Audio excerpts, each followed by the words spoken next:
Hi friends, welcome to IAS APSC TSPC lectures. So ఈ video నుంచి మళ్ళీ Indian economy సిరీస్ని మళ్ళీ స్టార్ట్ చేస్తున్నాం. ఇంతకుముందు కవర్ చేసిన వీడియోస్ కొంచెం బేసిక్ లెవెల్, జస్ట్ ఏంటంటే మీకు ఎకానమీ నుంచి ఆ భయం పోవడానికి చేసిన వీడియోస్ అవన్నీ. సో మెయిన్గా ఎన్సీఆర్టీ లెవెల్లో అవి కవర్ చేయడం జరిగింది. దాంతోపాటు కొంచెం out of the way, out of the box thoughts కొంచెం లింక్ చేయడం జరిగింది. సో ఈ వీడియోలో కూడా సేమ్ అదే ప్యాటర్న్, మళ్ళీ మనం జనరల్ లైఫ్ ఎగ్జాంపుల్స్నే తీసుకొని ఎకానమీని ఆ సబ్జెక్ట్ని ఎలా సింప్లిఫై చేయాలో, ఎలా మనం ఈజీగా గుర్తుపెట్టుకోవాలి, కాన్సెప్ట్ని ఎలాగా మనం అనలైజ్ చేసుకోవాలి.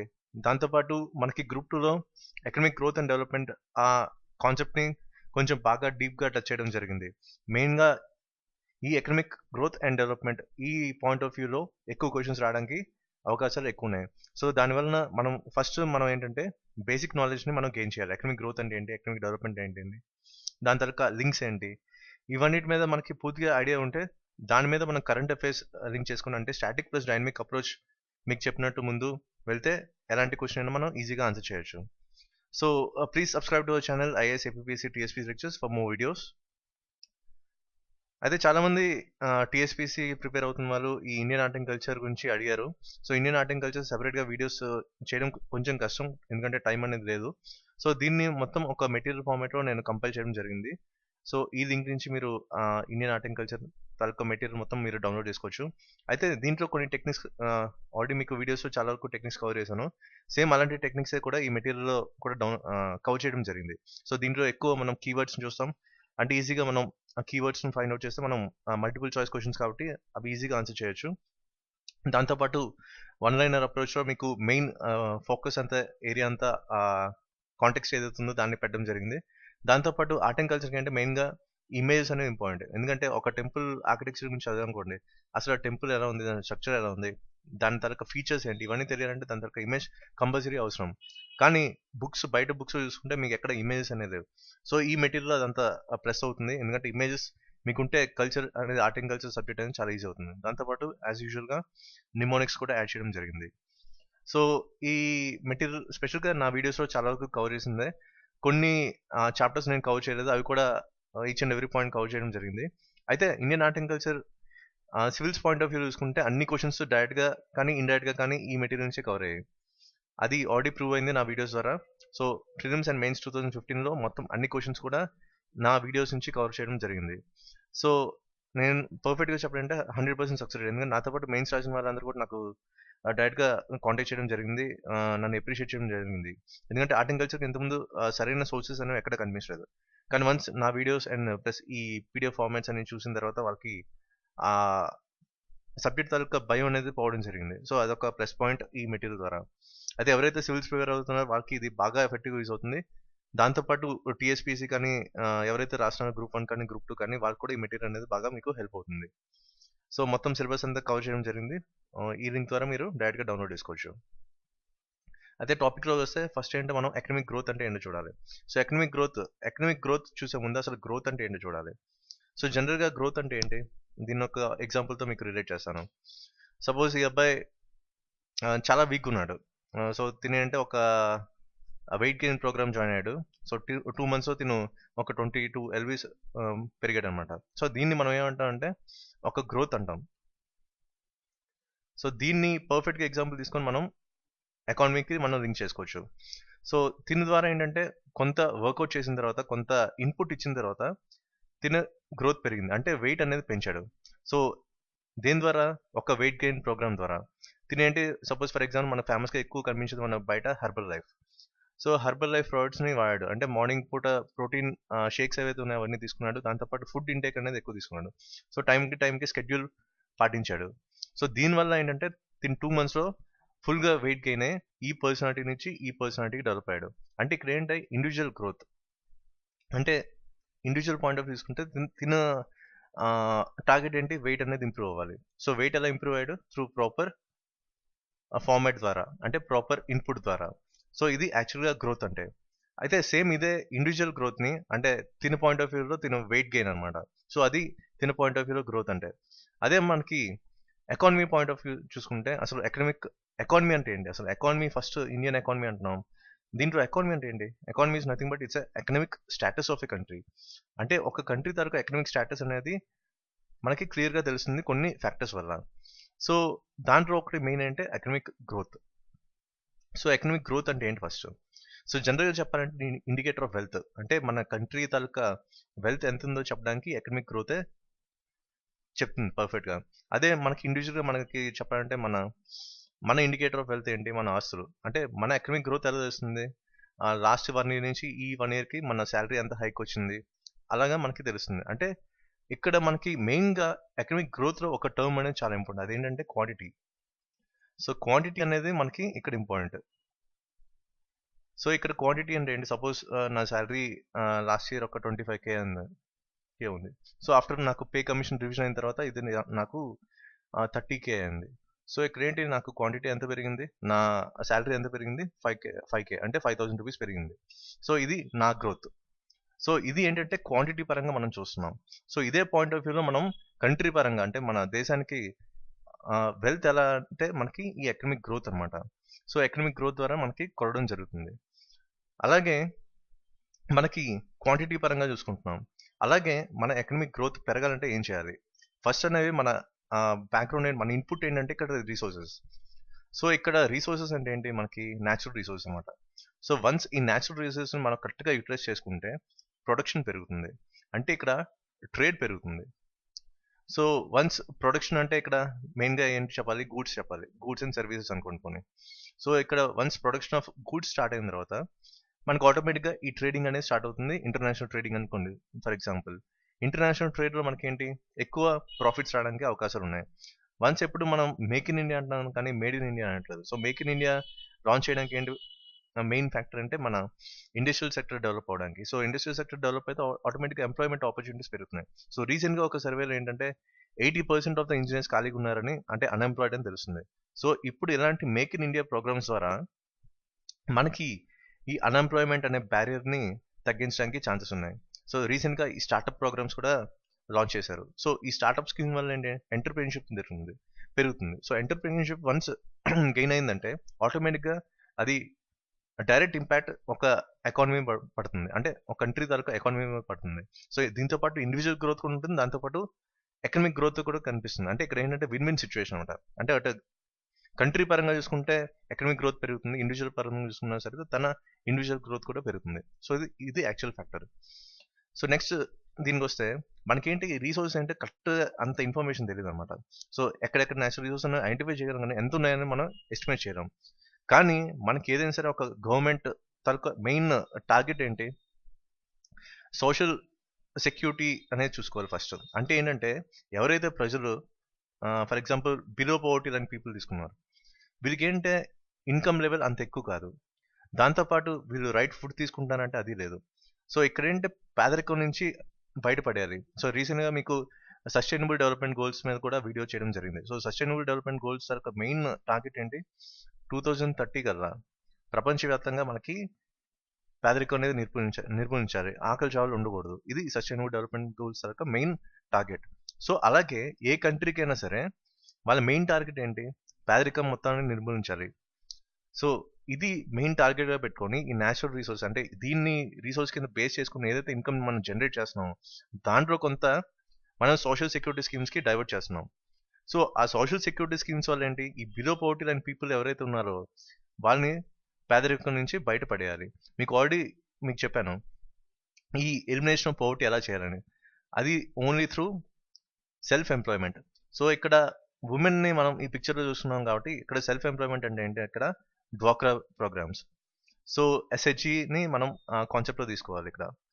సో వన్స్ ఈ ఎస్హెచ్జిని రైట్ వేలో మనం అమలు చేస్తే ఆటోమేటిక్గా ఉమెన్ ఎంపవర్మెంట్ జరుగుతుంది, దాంతోపాటు ఇండివిజువల్ డెవలప్మెంట్ జరుగుతుంది, దాంతోపాటు వీళ్ళ ఇండివిజువల్ ఇన్కమ్ లెవెల్స్ కూడా పెరుగుతాయి.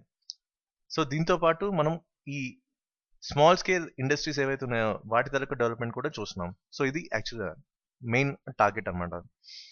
నెక్స్ట్ ఏంటంటే మనకి చూస్తున్నాం ఈక్వల్ డిస్ట్రిబ్యూషన్ ఆఫ్ ఇన్కమ్. అంటే ఇక్కడ ఏంటంటే మనకి డిఫరెంట్ క్లాసెస్ చూస్తున్నాం, rich class, middle class and poor class అని. సో మనకి ఏంటంటే ఎకానమీ అంటే ఇండివిజువల్ ఇన్కమ్ లెవెల్స్లో మనకి డిఫరెన్సెస్ కనిపిస్తున్నాయి. సో రీసెంట్గా ఒక ఆర్టికల్ చూశాను, 5 to 10% ఆఫ్ ద పీపుల్ అంటే ప్రపంచవ్యాప్తంగా మెయిన్‌గా కుబేర్లు ఎవరైతే డబ్బున్న వాళ్ళు 5-10% ఉన్నారో, వాళ్ళ దగ్గర అంత ప్రాపర్టీ, అంత మనీని యూజ్ చేసుకొని మనం 90% ఆఫ్ ద వరల్డ్స్ పాపులేషన్‌లో ఉన్న పేదరికం అంటే పోవర్టీని మనం ఈజీగా ఎలిమినేట్ చేయొచ్చని నేను చదివాను. సో ఇది యాక్చువల్‌గా ఈ డిఫరెన్సెస్ అనేవి మనకి ఎక్కడ కనిపించకూడదు. కానీ గవర్నమెంట్ పాయింట్ ఆఫ్ వ్యూ చూసుకుంటే ఈక్వల్ డిస్ట్రిబ్యూషన్ ఆఫ్ ఇన్కమ్ అనేది పెట్టుకున్నారు. సో వన్స్ ఈ ఈక్వల్ డిస్ట్రిబ్యూషన్ ఆఫ్ ఇన్కమ్ అనేది ఎలా జరగాలి అనేది ఇండియాలో అయితే కష్టం. మీకు తెలుసు, నాకు కూడా తెలుసు. So equal distribution of income జరగకపోయినా సరే కొంత పార్ట్ అంటే త్రూ టాక్సెస్ ఫామ్‌లో కానీ,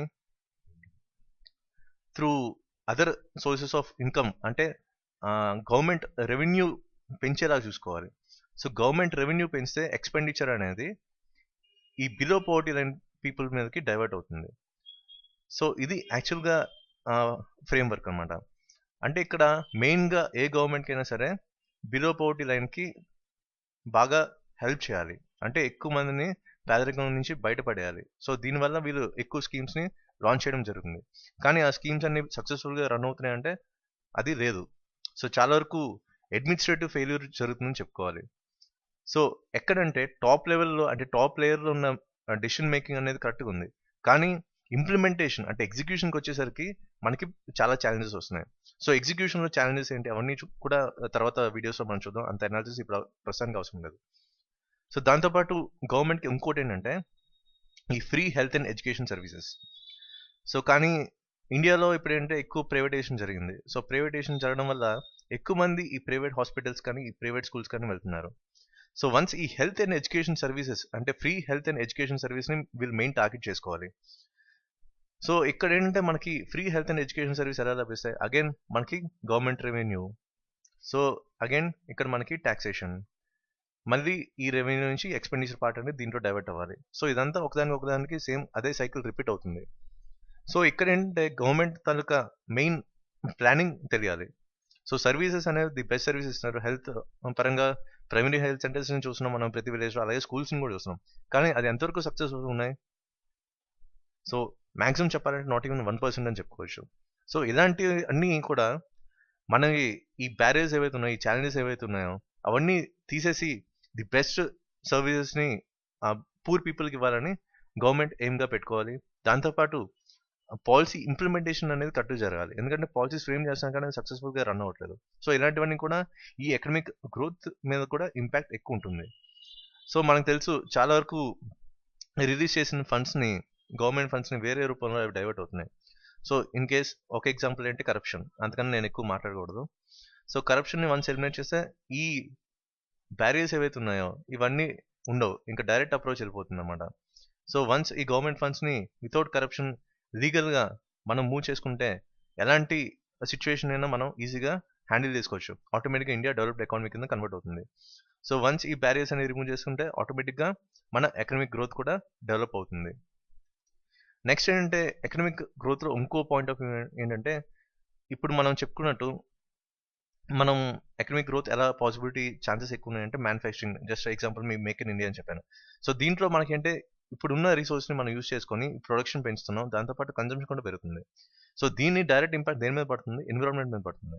సో వన్స్ ఈ ప్రొడక్షన్ కన్జంప్షన్ అనేది కూడా లిమిటెడ్ యూసేజ్ ఆఫ్ రిసోర్స్ కింద చూసుకోవాలి. ఎందుకంటే ఎగ్జాస్టివ్‌గా మనం ఆ రిసోర్స్‌ని యుటిలైజ్ చేసుకున్నా సరే మేబీ ఎకనామిక్ గ్రోత్ ఫాస్ట్‌గా ఉండొచ్చు. కానీ అది ఫ్యూచర్ జనరేషన్స్‌కి చాలా వరకు ఇంపాక్ట్ పడుతుంది. సో ఎన్విరాన్మెంటల్ ఫ్యాక్టర్స్‌ని దృష్టిలో పెట్టుకొని కూడా ఈ మ్యానుఫ్యాక్చరింగ్ ఇండస్ట్రీస్‌ని కూడా డిజైన్ చేయడం జరగాలి. సో ఇది పర్ఫెక్ట్ ఎగ్జాంపుల్ అని చెప్పుకోవచ్చు. సో దీంతో పాటు మనం చెప్పాలంటే ఎకనామిక్ గ్రోత్ అంటే బేసికల్‌గా చెప్పాలంటే డెఫినిషన్ ఫార్మాట్‌లో it's an increased capacity to produce goods and services. So దీనికి జనరల్ లైఫ్ ఎగ్జాంపుల్ మనం తీసుకుందాం. ఫర్ ఎగ్జాంపుల్ లాస్ట్ ఇయర్ నేను చాలా తక్కువ వీడియోస్ చేశాను. మేబీ నాకు తెలిసి ఒక 14 వీడియోస్ చేస్తుంటాను. కానీ ఈ ఇయర్ కంపేర్ చేసుకుంటే వీడియోస్ నేను ఎక్కువ చేస్తున్నాను. అంటే ఇప్పుడు నా కెపాసిటీ అనేది పెరిగింది. సో ఇంతకుముందు చాలా ఛాలెంజెస్ వల్ల నేను చేయలేకపోవచ్చు. Maybe due to time factor కానీ లేకపోతే డ్యూ టు నా మెయిన్స్ ఎగ్జామ్ షెడ్యూల్ ద్వారా కానీ నేను ఎక్కువ వీడియోస్ చేయలేకపోయాను. సో ఇక్కడ ఏంటంటే ఇక్కడ గుడ్ అంటే ఏంటంటే నా వీడియోస్ అనే ఎగ్జాంపుల్ తీసుకోండి. సో ప్రొడక్షన్ ఆఫ్ వీడియోస్ అనేది ఎక్కువ జరగలేదు. కానీ ఇప్పుడు ఈ ఇయర్ నా కెపాసిటీ పెరిగింది. సో నా ఛాలెంజెస్ ఏవైతే ఉన్నాయో అవన్నీ మూవ్ అయ్యాయి. అంటే అవన్నీ ఎలిమినేట్ అయిపోయాయి. సో ఇప్పుడు నాకు ఫ్రీ టైమ్ అంటే నాకు ఒక ఇండివిజువల్ ఫ్రీడమ్ ఉంది కాబట్టి నేను ఎక్కువ వీడియోస్ ప్రొడ్యూస్ చేయడానికి ఛాన్సెస్ ఉన్నాయి. అంటే ఏంటంటే నా కెపాసిటీ ఇప్పుడు పెరిగింది. సో ఆటోమేటిక్గా కెపాసిటీ పెరిగిందంటే గ్రోత్ కూడా పెరుగుతుంది. సో ఇన్ కేస్ ఇక్కడ సర్వీసెస్ అంటే ఏంటి, సపోజ్ మీరు చూస్తున్నారు, ఈ వీడియోస్ మీరు అందరూ చూస్తున్నారు కాబట్టి ఇది ఒక సర్వీస్. సో నేను ఒక వీడియోని అప్లోడ్ చేశాను, మీరు వాటిని చూస్తున్నారు. సో ఇది ఒక టైప్ ఆఫ్ ఎడ్యుకేషన్ సర్వీస్ అని అనుకోండి. సో ఇది యాక్చువల్గా ఎకనమిక్ గ్రోత్ అంటే ఏంటి. సో ఎకనమిక్ గ్రోత్ని కూడా మనం డిఫరెంట్ ఫార్మాట్స్లో మనం కలవచ్చు. ఒకటేంటి జీడిపి కింద చేసుకోవచ్చు, ఒకటి జిఎన్పి, ఇంకోటి ఏంటంటే పర్ క్యాపిటల్ ఎన్డిపి. సో ఇవన్నీ అంటే జస్ట్ ఒక మెజర్స్, కానీ పర్ఫెక్ట్ మెజర్ ఏంటంటే మోస్ట్ అప్రోప్రియేట్గా మనకి ఎకనమిక్ గ్రోత్ని తెలిపేది ఏంటంటే పర్ క్యాపిటల్ ఎన్డిపి. సో దీని గురించి మీకు ఆల్రెడీ ముందు వీడియోస్లో ఎక్స్ప్లెయిన్ చేయడం జరిగింది. సో బేసిక్స్ మీకు ఐడియా ఉంటే పర్లేదు, ఇన్ కేస్ మీకు ఐడియా రాకపోతే ప్రీవియస్ వీడియోస్ చూడండి, ఎందుకంటే కొంచెం దీన్ని స్కిప్ చేద్దాం అనుకుంటున్నాను. సో నెక్స్ట్ ఏంటంటే ఎకనమిక్ గ్రోత్ మీకు చెప్పినట్టు దీన్ని 2 ఫార్మ్స్లో చూసుకోవచ్చు. ఒకటి ఏంటంటే extensive growth by using more resources, ఇంకోటి intensively using the same amount of resources. So దీన్ని ఒక బెస్ట్ ఎగ్జాంపుల్తో చూపిద్దాం. సో ఇక్కడ ఎక్స్టెన్సివ్గా యూస్ చేస్తే ఏమవుతుంది, ఇంటెన్సివ్గా యూస్ చేస్తే ఏమవుతుంది, సో అది ఎకనమిక్ గ్రోత్ మీద ఎలా ఇంపాక్ట్ ఉంటుంది. సో ఇది మనకి తెలుసుకోవాల్సిన విషయం. సో ఫర్ ఎగ్జాంపుల్ మన ఇండియాలో చాలా న్యాచురల్ రిసోర్సెస్ ఉన్నాయి. సో దాంట్లో మనం పర్ఫెక్ట్గా ఒక అగ్రికల్చర్ ల్యాండ్ ఎగ్జాంపుల్గా తీసుకున్నాం. ఇక్కడ సపోజ్ ఇదొక 1 acre ల్యాండ్ అనుకోండి, సో ఇదొక ½ acre ల్యాండ్ అనుకోండి. ఇక్కడ ఏమవుతుందంటే ఎక్స్టెన్సివ్గా మనం రిసోర్స్ని యూజ్ చేయడం వల్ల ఇక్కడ ఏంటంటే లో ఇన్పుట్ పర్ యూనిట్ ఏరియా అని కనిపిస్తుంది. సో ఇక్కడ అగ్రికల్చర్ ల్యాండ్ ఈ 1 acre ల్యాండ్లో ఇన్పుట్ ఏమో తక్కువ కనిపిస్తుంది. దాంతోపాటు ఏంటంటే ఇక్కడ ఎక్కువ ల్యాండ్ని ఇక్కడ ఆక్యుపై చేస్తుంది. సో దీనివల్ల ఏంటంటే మనం డిఫరెంట్ టెక్నిక్స్ని మనం ఇంప్లిమెంట్ చేస్తున్నాం. ఒకటి ఏంటంటే ప్లాంటేషన్. సో దాంతోపాటు ఏంటంటే షిఫ్టింగ్ అగ్రికల్చర్ని కూడా మనం కొన్నిసార్లు ఇంప్లిమెంట్ చేస్తాం. సో దీనివల్ల ఏంటంటే ఎక్కువ టైంలో, అంటే ఎక్కువ స్పాన్ ఆఫ్ టైంలో చాలా వరకు ఏరియాని మనం ఆక్యుపై చేస్తుంది ఈ అగ్రికల్చర్ టెక్నిక్ ఏదైతే ఉందో, అంటే ఎక్స్టెన్సివ్ యూజ్ ఆఫ్ ల్యాండ్ అనమాట. సో ఇదే ఫార్మాట్ మీరు చూసుకుంటే మీకు ఇండస్ట్రియల్ రెవల్యూషన్, ఇన్ కేస్ మీరు నెక్స్ట్ జెన్ ఐఏఎస్ నా ఛానల్లో వరల్డ్ హిస్టరీ వీడియోస్ చూసుంటే దీని మీద మీకు పక్కా క్లారిటీ వచ్చేది. ఎందుకంటే అక్కడ కూడా సేమ్ ఇదే టైప్ ఆఫ్ టెక్నిక్స్ యూజ్ చేసేవాళ్ళు ఇండస్ట్రియల్ రెవల్యూషన్ ఆ టైం, అంటే అగ్రికల్చర్ రెవల్యూషన్ టైంలో. సో ఇది ఎక్స్టెన్సివ్ యూసేజ్ ఆఫ్ ల్యాండ్. ఇక్కడ రీసోర్స్ అంటే ఒక ల్యాండ్ని ఎగ్జాంపుల్గా మనం తీసుకున్నాం. ఇక్కడ ఇంటెన్సివ్ యూజ్ ఆఫ్ రీసోర్సెస్ అంటే ఒక ½ acre ల్యాండ్ని మనం ఎగ్జాంపుల్గా తీసుకుంటే ఇక్కడ ఏంటంటే మనకి high input per unit area వస్తుంది. సో దాంతోపాటు ఇక్కడ హై ఇన్పుట్తో పాటు ల్యాండ్ ఏరియా కూడా మనం తక్కువ యూజ్ చేస్తున్నాం. సో దీనివల్ల ఏంటంటే మనం ఎక్కువ మోడర్న్ టెక్నాలజీస్ని అప్డేట్ చేసుకుంటూ ఈ హైటెక్ ఫార్మింగ్ అనేది యూజ్ చేస్తున్నాం. సో ఏదైనా సరే మనకి అవుట్పుట్ ఒకేలా రావచ్చు, కానీ ఇదేంటే మనకి ఫ్యూచర్ జనరేషన్స్ మీద ఎక్కువ ఇంపాక్ట్ పడుతుంది. సో వన్స్ ఈ ఎకనమిక్ గ్రోత్ని మనం ఫాస్ట్గా కూడా మనం టార్గెట్ చేసి చేయొచ్చు. అలాగే కొంచెం ఒక స్ట్రాటజీతో ఒక లిమిటెడ్ రిసోర్స్ని యూజ్ చేయడం వల్ల కూడా మనం ఎకనమిక్ గ్రోత్ని పొందవచ్చు. సో ఏ కంట్రీ అయినా సరే ఏ ఫామ్ని సెలెక్ట్ చేసుకోవాలనేది వాళ్ళే చూస్ చేసుకోవాలి. సో మనం ఏంటంటే ఉన్న రీసోర్స్ని చాలా ఎక్స్టెన్సివ్గా మనం యూజ్ చేస్తున్నాం. సో దీనివల్ల ఏంటంటే ఎకనమిక్ గ్రోత్ పెరుగుతుంది, కానీ మన పాపులేషన్ పరంగా తీసుకుంటే 2050 కల్లా ఆల్మోస్ట్ చాలా వరకు అంటే వరల్డ్ వైడ్ మనది నెంబర్ 1 కంట్రీ కింద చూడబోతున్నాం. సో దీనివల్ల ఏంటంటే ఇప్పుడు రీసోర్స్ అనేది ప్రాపర్గా యూటిలైజ్ చేయకపోతే స్కేర్సిటీ వస్తుంది. సో స్కేర్సిటీ వల్ల ఆటోమేటిక్గా ఎక్కువ పాపులేషన్కి ఆ ఫుడ్ అనేది ప్రాబ్లం అవుతుంది. So food scarcity once increase అయిందంటే ఆటోమేటిక్గా ఎకనమిక్ గ్రోత్ అనేది డౌన్ అయిపోతుంది. సో మన ఇండియా పాయింట్ ఆఫ్ వ్యూ చూసుకుంటే ఇంటెన్సివ్ యూటిలైజేషన్ ఆఫ్ రీసోర్స్ అనేది చాలా ఇంపార్టెంట్. సో అసలు ఎకనమిక్ గ్రోత్ అంటే ఏంటి? సో ఎకనమిక్ గ్రోత్ మనం ఎలా మెజర్ చేస్తున్నాం? సో మీకు ఆల్రెడీ చెప్పాను ఎలా మెజర్ చేస్తున్నాం అంటే through GDP, GNP and per capital NDP. So దీన్ని మనకు పర్ఫెక్ట్ మెజర్ అంటే పర్ క్యాపిటల్ ఎన్డిపి అని చెప్పుకున్నాం. సో అది గ్రోత్ ఎలా మెజర్ చేయాలనేది. అయితే బెనిఫిట్స్ ఏంటి, దీంట్లో ప్రోస్ అండ్ కాన్స్ కూడా మనం చూడాలి. సో ఎకనమిక్ గ్రోత్ వల్ల మన బెనిఫిట్స్ ఏంటి? సో ట్యాక్సెస్ అనేది పెరుగుతాయి, ఎందుకంటే ఇన్కమ్ లెవెల్ పెరుగుతుంది. మీకు ఆల్రెడీ చెప్పినట్టు ఇన్కమ్ లెవెల్ ఇందాక ఉమెన్ని ఎగ్జాంపుల్గా తీసుకొని కొన్ని ఎస్హెచ్జితో లింక్ చేసి చెప్పాను. అక్కడ ఏంటి ఉమెన్ తనక ఇన్కమ్ లెవెల్ పెరుగుతుంది, ఆటోమేటిక్గా వాళ్ళు ఏంటంటే కొంచెం ట్యాక్స్ కట్టడానికి ఛాన్సెస్ ఉన్నాయి. సో దీనివల్ల ఏంటంటే గవర్నమెంట్కి రెవెన్యూ పెరుగుతుంది. దాంతోపాటు ఇక్కడ ఏంటంటే ఎంటర్ప్రీన్యూర్షిప్కి మనం ఎక్కువ వెయిటేజ్ ఇస్తున్నాం, మళ్ళీ సేమ్ ఎస్హెచ్జి కాన్సెప్ట్. సో వీళ్ళు ఏంటంటే ఒక యూనిట్ కింద వాళ్ళు ఒక గ్రూప్ 10 మంది ఒక గ్రూప్ కింద ఫామ్ అయ్యి ఒక స్మాల్ స్కేల్ ఇండస్ట్రీని స్టార్ట్ చేస్తున్నారు. సో దీనివల్ల ఏంటంటే ఇండివిజువల్ ఎబిలిటీస్ని చూస్ చేసుకుంటే 10 డిఫరెంట్ వర్క్స్ మనకి కనిపిస్తున్నాయి. అంటే అక్కడ స్మార్ట్ వర్క్తో పాటు మనకి ఈ ఇండివిజువల్ గ్రోత్ కూడా మనకు కనిపిస్తుంది. ఎలాగా? ఒక యూనిట్‌గా. So, small scale industry develop అవుతుంది. సో, దానివల్ల ఏంటంటే అవుట్‌పుట్ కూడా వీళ్ళకి ఎక్కువ పెరుగుతుంది. సో, ఇక్కడేంటంటే smart work with more output అంటే మోర్ ఇన్‌కమ్ అని చెప్పుకోవచ్చు. సో, దీనివల్ల వాళ్ళ ఇండివిడ్యువల్ గ్రోత్ కూడా పెరుగుతుంది. ఇంకోటేంటంటే higher level of consumption. So, once ఈ ఎస్‌హెచ్‌జీస్ అన్ని లింక్ అయ్యి ఈ స్మాల్ స్కేల్ ఇండస్ట్రీస్ తాలూకా గ్రోత్ పెరిగిందనుకోండి. అంటే ప్రొడక్షన్ వాల్యూ పెరిగింది. సో, ప్రొడక్షన్ ఎక్కడైతే పెరుగుతుందో మన మార్కెట్ సిట్యుయేషన్ తగినట్టు ఈ కన్జంప్షన్ లెవెల్స్ కూడా పెరుగుతాయి. ఎందుకంటే పాపులేషన్ ఎక్కువ కాబట్టి వాళ్ళకి ఏదైతే అవసరమో వాటినే మనం ప్రొడ్యూస్ చేస్తున్నాం. సో, ఇక్కడ పబ్లిక్ ఏది ఇంట్రెస్టో, ఏది అవసరమో దాన్ని ప్రొడ్యూస్ చేయడం వల్ల ఈ కన్జంప్షన్ కూడా పెరుగుతుంది. సో, ఇండివిడ్యువల్ ప్రొడక్షన్‌తో పాటు ఇండివిడ్యువల్ కన్జంప్షన్ కూడా మనం చూడొచ్చు. సో, ఎకనామిక్ గ్రోత్ వల్ల ఇక్కడ హైయర్ లెవెల్ ఆఫ్ కన్జంప్షన్ కూడా మనకు జరుగుతుంది. ఎందుకంటే ఫర్ ద బెస్ట్ ఎగ్జాంపుల్ మనం మొబైల్ ఫోన్స్ చూడండి. మొబైల్ ఫోన్స్ ఎప్పుడు అప్డేట్ అయినా సరే మనం మారుతున్నాం. టెక్నాలజీ తగినట్టు మనం చేంజ్ చేసుకుంటూ వస్తున్నాం. సో, దీనివల్ల ఏంటంటే ప్రొడక్షన్‌తో పాటు కన్జంప్షన్ కూడా మనకు పెరుగుతుంది. ఇంకా నెగెటివ్ సైడ్ చూసుకుంటే ఇక్కడ టెక్నికల్ ప్రోగ్రెస్ అన్నమాట. సో, జనరల్‌గా మనం చెప్పాలంటే టెక్నికల్ ప్రోగ్రెస్ చూసుకుంటే మన సైంటిఫిక్ టెంపర్ అనేది లేదు ఇండియాలో. సో, ఇండియాలో సైంటిఫిక్ టెంపర్ లేకపోవడం మనం ఎక్కువ సర్వీస్ సెక్టర్ మీద డిపెండ్ అవ్వడం జరుగుతుంది. అదే సైంటిఫిక్ టెంపర్ ఉంటే మన ఇండస్ట్రియల్ సెక్టర్ కానీ, అగ్రి సెక్టర్ కానీ ఆటోమేటిక్‌గా డెవలప్ అయ్యేది.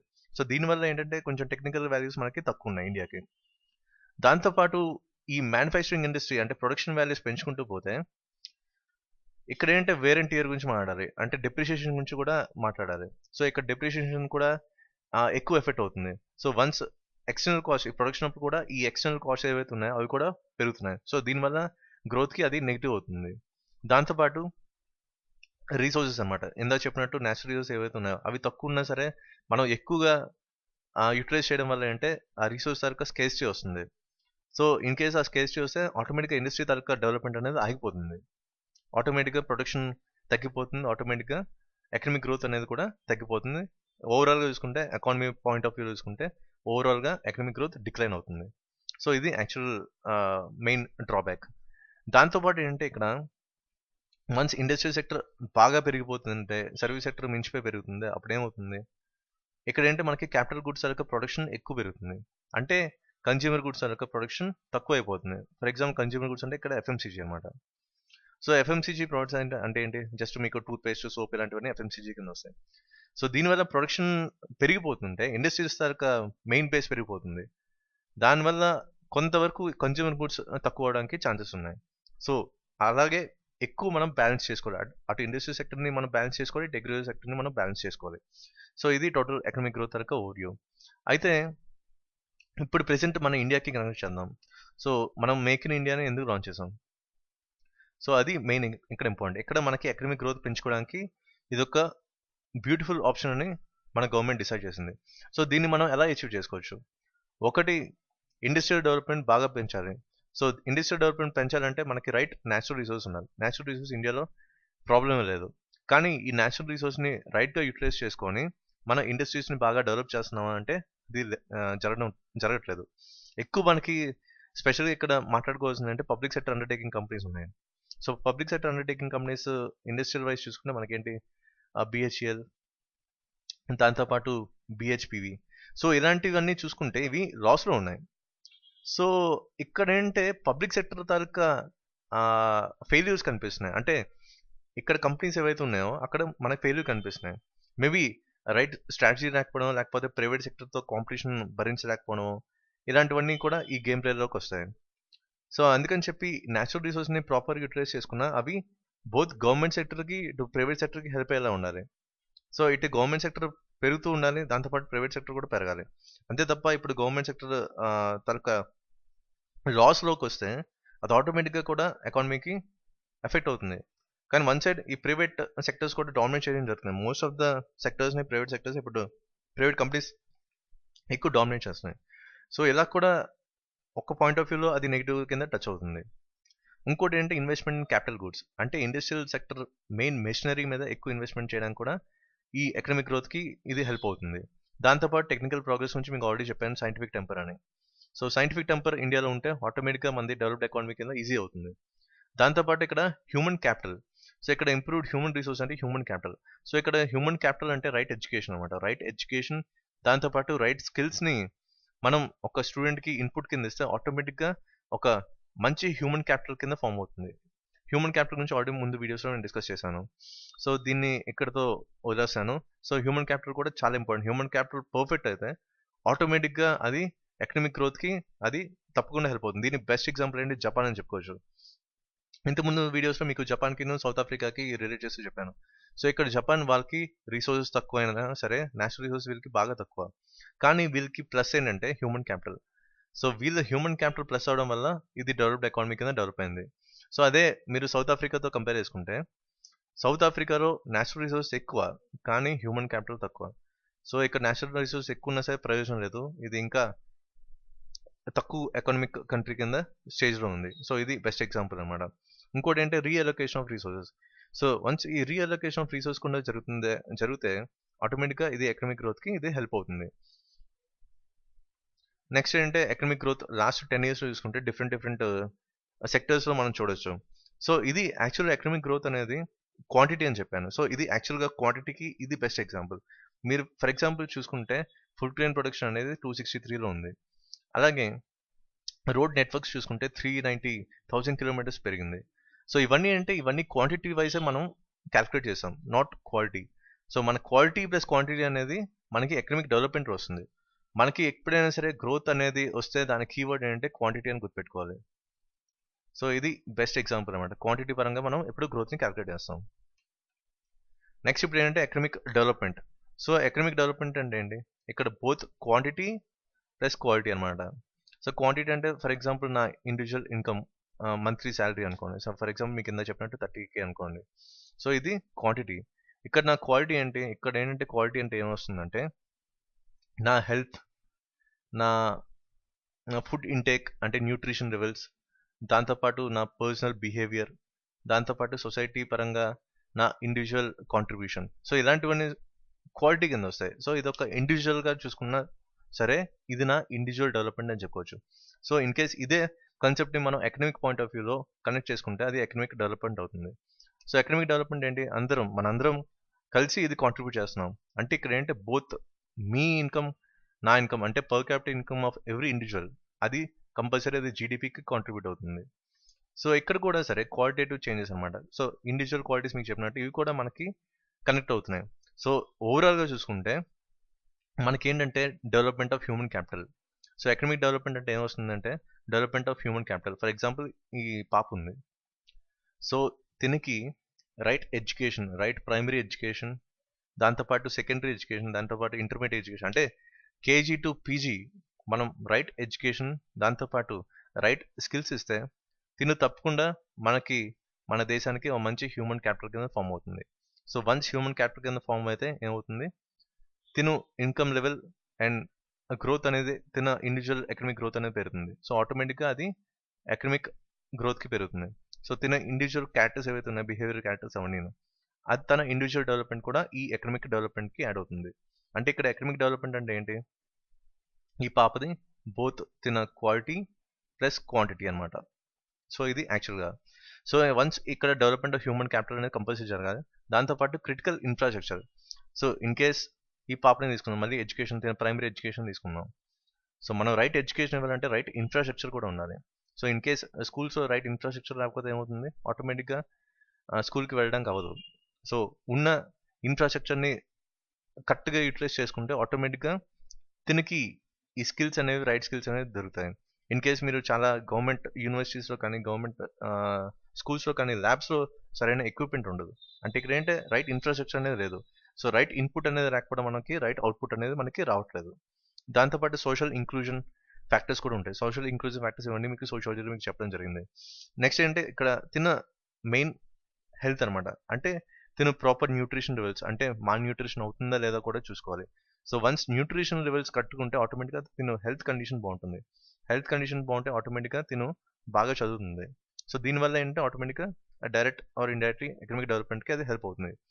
సో ఇక్కడ ఈ పాప దాకా ఉమెన్ సేఫ్టీ, ఇక్కడ ఉమెన్ సేఫ్టీ కూడా మెయిన్ రోల్ ప్లే చేస్తుంది. ఎందుకంటే ఉమెన్ సేఫ్టీ అనేది కూడా ఇంటర్నేషనల్ పరంగా చూసుకుంటే, ఇంటర్నేషనల్ కాన్సెప్ట్స్ పరంగా చూసుకుంటే ఉమెన్ సేఫ్టీ అనేది చాలా పెద్ద క్రైటీరియా. ఇండియాలో మనం నిర్భయ కేసు నుంచి చాలా చూస్తున్నాం. రీసెంట్గా మొన్న తాంజానియన్ ఉమెన్ని కూడా వాళ్ళు బెంగళూరులో ఒక ఇన్సిడెంట్ జరిగింది. అది నేను నెరేట్ చేయడానికి కొంచెం కష్టంగా ఉంది. సో ఇక్కడ ఏంటి ఉమెన్ సేఫ్టీకి పెద్దగా ప్రయారిటీ ఇవ్వట్లేదు. సో ఆటోమేటిక్గా అది ఇంటర్నేషనల్ ఆర్గనైజేషన్స్కి దీని తరగ నెగిటివ్ ఇంపాక్ట్ అనేది కనిపిస్తుంది. సో ఉమెన్ సేఫ్టీ కూడా ఎకనామిక్ డెవలప్మెంట్కి చాలా హెల్ప్ అవుతుంది. వన్స్ ఉమెన్ సేఫ్టీ లేకపోయినా సరే అది నెగిటివ్ టచ్ అప్ ఇస్తుంది. సో గ్లోబలీ మనకి ఉమెన్ సేఫ్టీ అనేది కూడా చాలా important economic development point of వ్యూలో. సో ఇది యాక్చువల్గా ఈ both quantitative and qualitative changes అంటే. అయితే ఎకనామిక్ డెవలప్మెంట్ని మనం ఎలా మెజర్ చేయొచ్చు? సో మన పర్ఫెక్ట్ మెజర్మెంట్ ఎలాగా తెలుస్తుందంటే through human development index. Human development index అంటే నెక్స్ట్ స్లైడ్స్లో మీకు చెప్తాను హ్యూమన్ డెవలప్మెంట్ ఇండెక్స్ అంటే ఏంటో. సో దీని తరగ మెయిన్ అబ్జెక్టివ్స్ అంటే ఇక్కడ ఏంటంటే బేసిక్ లైఫ్ సస్టైనింగ్ గుడ్స్. దీనికి బెస్ట్ ఎగ్జాంపుల్ ఏంటంటే ఫుడ్, దాంతోపాటు షెల్టర్ అనమాట, దాంతోపాటు హెల్త్. సో ఈ 3 బెస్ట్ ఎగ్జాంపుల్స్ అనమాట ఈ బేసిక్ లైఫ్ సస్టైనింగ్ గుడ్స్కి. సో ఈ మూడింటిని అందరికీ ఇంక్లూడ్ చేయాలి, దాంతోపాటు బ్రాడ్గా ఎక్స్పాండ్ చేయాలి. ఇవి అందరికీ ఎలిజిబిలిటీ రావాలి. సో ఇది బేసిక్ లైఫ్ సస్టైనింగ్ గుడ్స్ ఎవరికైతే ఫుడ్, షెల్టర్, బెస్ట్ హెల్త్ ఉంటాయో ఆటోమేటిక్గా ఇండివిజువల్ అనేవాడు బాగుంటాడు. సో ఆటోమేటిక్గా తనకి రైట్ ఇన్పుట్ అనేది దొరికింది. సో ఇన్పుట్ వచ్చినప్పుడు అవుట్పుట్ కూడా సేమ్ అదే టైప్లో మనకి రిఫ్లెక్ట్ అవుతుంది. సో ఇది మెయిన్ అబ్జెక్టివ్ అనమాట. దాంతోపాటు ఏంటంటే rice the levels of living by ensuring hire incomes, more jobs and greater attention to culture. So ఇక్కడ ఏంటంటే మనకి రైట్ ఇన్పుట్ అనేది దొరికింది. ఎలాగా? టైంకి ఫుడ్ దొరికింది, పడుకోవడానికి మంచి హౌస్ ఉంది, దాంతోపాటు తన బాడీ కండిషన్ కూడా ఉంది. సో ఇక్కడ ఇన్పుట్ అనేది ఇచ్చాం. ఇప్పుడు ఇన్పుట్ నుంచి అవుట్పుట్ ఫామ్లో మనం తీసుకొస్తున్నాం. ఎలాగా? రైట్ స్కిల్స్ ఇచ్చి. అంటే ఇక్కడ ఏంటంటే వన్స్ తను యూనివర్సిటీ నుంచి బయటకు వస్తే తను పర్ఫెక్ట్ హ్యూమన్ క్యాపిటల్ కింద మనకి బయటకు వచ్చాడు. Excuse me. సో దీనివల్ల ఏంటంటే తనకు మంచి జాబ్ దొరికింది. సో జాబ్ దొరికినప్పుడు ఆటోమేటిక్గా తన ఇన్కమ్ లెవెల్ పెరుగుతుంది. సో ఆటోమేటిక్గా ఇన్కమ్ లెవెల్ పెరిగినప్పుడు తనకి కాంట్రిబ్యూషన్ ఎకనామిక్ డెవలప్మెంట్కి డైరెక్ట్గా ఉంటుంది. సో దాంతోపాటు ఏంటంటే కల్చర్కి మెయిన్ ప్రిఫరెన్స్ ఎందుకు ఇస్తున్నారంటే మన కల్చర్ పాయింట్ ఆఫ్ వ్యూ చూసుకుంటే మనకి ఇండియా అనేది ఒక స్పెషల్ యూనిక్నెస్ అనేది ఉంది world wide. So cultural contribution కూడా మీకు నెక్స్ట్ ఏంటంటే వరల్డ్ కల్చర్ ఫెస్టివల్ కూడా ఉంది. సో దీన్ని ఎక్కువ స్ట్రెస్ చేస్తున్నారు కూడా హ్యూమన్ డెవలప్మెంట్ ఇండెక్స్. ఎందుకంటే మన ఎథ్నిసిటీని కాపాడుకోవడానికి, మన కల్చర్ని కాపాడుకోవడానికి కూడా ఈ హ్యూమన్ డెవలప్మెంట్ మెయిన్గా స్పెషల్ చెప్పాలంటే కల్చర్ పాయింట్ ఆఫ్ వ్యూలో హ్యూమన్ డెవలప్మెంట్కి ఎలా లింక్ చేయొచ్చు. మెయిన్గా మన తాతల టైంలోకి వెళ్తే మీకు ఈ పాయింట్ సోషాలజీలో కూడా కవర్ చేయడం జరిగింది. వాళ్ళ కల్చర్ అనేది మనకి డైరెక్ట్ ఇంపాక్ట్ చూపించింది. సో వాళ్ళు ఏవైతే రూల్స్ అండ్ రెగ్యులేషన్స్ పెట్టుకున్నారో అవి మనం డైరెక్ట్గా అప్రోచ్ అయ్యి ఒక మంచి ఇండివిజువల్గా, ఒక మంచి సిటిజన్గా మనం ఇప్పుడు ఉన్నాం. సో అది మెయిన్గా ఈ కల్చర్ పాయింట్ ఆఫ్ వ్యూ అనమాట. నెక్స్ట్ ఏంటంటే expand the range of economic and social choices. So ఇక్కడ ఏంటంటే మనకి చెప్పాలి, ఇక్కడ మీకు జాబ్ వచ్చింది, సో ఇక్కడ మీకు ఇన్కమ్ లెవెల్ కూడా పెరిగింది. సో ఇక్కడ మీ ఓన్ చాయిసెస్ ఉంటాయి. అంటే ఇక్కడ సోషల్ చాయిసెస్ అంటే మీ ఇండివిజువల్ ఒపీనియన్ చెప్పుకోవచ్చు. అది మీ పర్సనల్ థాట్, మీ పర్సనల్ ఒపీనియన్. సో ఇక్కడ మనం అంటే ఫ్రీడమ్ ఆఫ్ ఎక్స్ప్రెషన్ కూడా చెప్పుకోవచ్చు. సో ఇక్కడ మీ చాయిసెస్ ఏవైతే ఉన్నాయో, మీ డెసిషన్స్ మీరు తీసుకోవచ్చు, మీ ఫ్రీడమ్ ఉంది, ఫ్రీడమ్ ఆఫ్ వర్క్ ఉంది, మీరు మీకు నచ్చిన పని మీరు చేసుకోవచ్చు. సో అది సోషల్ చాయిసెస్ అంటే. ఇప్పుడు సోషల్ చాయిస్ ఎందుకు ఇంపార్టెంట్ అంటే ఇప్పుడు మీకు ఇండివిజువల్ ఫ్రీడమ్ వచ్చింది. సో ఇండివిజువల్ ఫ్రీడమ్ ఉన్నప్పుడు మీకు నచ్చిన పని చేసుకుంటున్నారు, మీకు నచ్చిన దాంట్లో మీరు సంతోషంగా ఉంటున్నారు. సో దానివల్ల ఆటోమేటిక్గా అది ఎకనామిక్ డెవలప్మెంట్కి అది లింక్ అవుతుంది. సేమ్ అలాగే ఇక్కడ economic choices. So economic choices అంటే ఏంటి? ఇక్కడ కూడా మీకు ఇన్కమ్ పెరిగింది. సో మీకు నచ్చిన లైఫ్ స్టైల్, మీ నచ్చిన లగ్జరీస్ గూడ్స్ ఏవైతే ఉన్నాయో అవి పర్చేస్ చేసుకోవడానికి ఇక్కడ మీకు ఆప్షన్ ఉంది. సో మీ లైఫ్ స్టైల్ని ఎలా డిజైన్ చేసుకోవాలి కూడా అది కూడా మీ ఇండివిజువల్ చాయిస్లోనే డిపెండ్ ఉంది. సో ఇక్కడ ఎకనామిక్ చాయిస్ అంటే మేబీ మంచి మొబైల్ కొనుక్కోవాలి, మంచి జీన్స్ కొనుక్కోవాలి, మంచి రెస్టారెంట్కి వెళ్ళాలి, ఇలాంటివన్నీ ఎకనామిక్ చాయిసెస్ అనమాట. సో ఇవి కూడా హ్యూమన్ డెవలప్మెంట్ ఇండెక్స్లో కూడా ఇంక్లూడ్ అవుతున్నాయి. అయితే ఎకనామిక్ డెవలప్మెంట్ మనం డిఫరెంట్ ఆప్షన్స్లో మనం చూసుకుందాం. ఫస్ట్ ఏంటంటే మనం ప్రొడక్షన్ గురించి మాట్లాడుకుందాం. సో ఇండస్ట్రియల్ ప్రొడక్షన్ని ఎలాగా మన దృష్టిలో పెట్టుకొని చేసుకోవాలి. సో ఇక్కడ మెయిన్గా చెప్పాలంటే ఫస్ట్ ఆఫ్ ఆల్ మన ఎక్స్పోర్ట్స్ని పెంచుకోవాలి. సో ఇన్ కేస్ మీరు ఒక ఇండస్ట్రీ పెట్టారు, సో ఏదో సమ్ గ్రానైట్ ఇండస్ట్రీ అనుకోండి. సో ఇక్కడ నుంచి మీకు బయట అంటే ఎంఎస్ఎంఈ స్కీమ్స్ ద్వారా మీకు లోన్స్ గ్రాంట్ అయ్యాయి.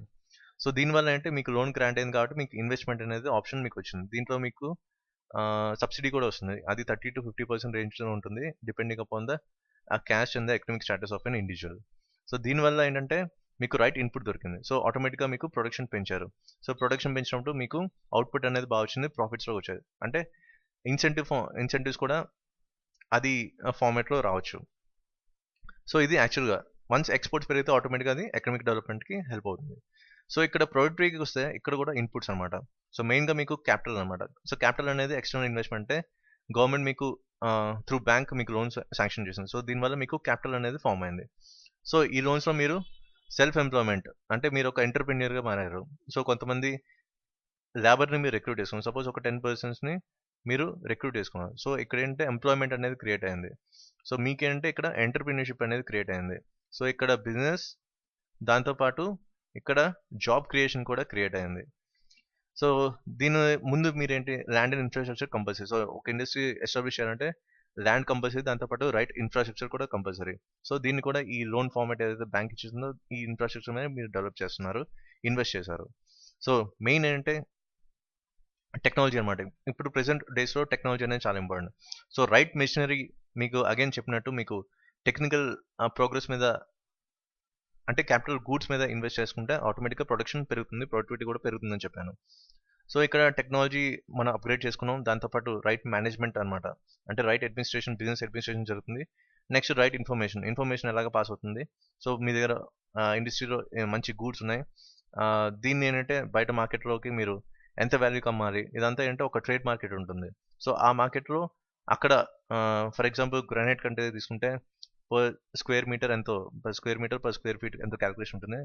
నాకు తెలిసి ఇప్పుడు నాకు తెలియదు, ఒక 2 years బ్యాక్ ఎంత ఉండేది అని 35,000 అలా ఉండేది. సో ఇక్కడ ఏంటంటే ఇక్కడ రైట్ ఇన్ఫర్మేషన్ అనేది మీకు ఈ ప్రోడక్ట్ వాల్యూ మీద కూడా మీకు తెలుస్తుంది.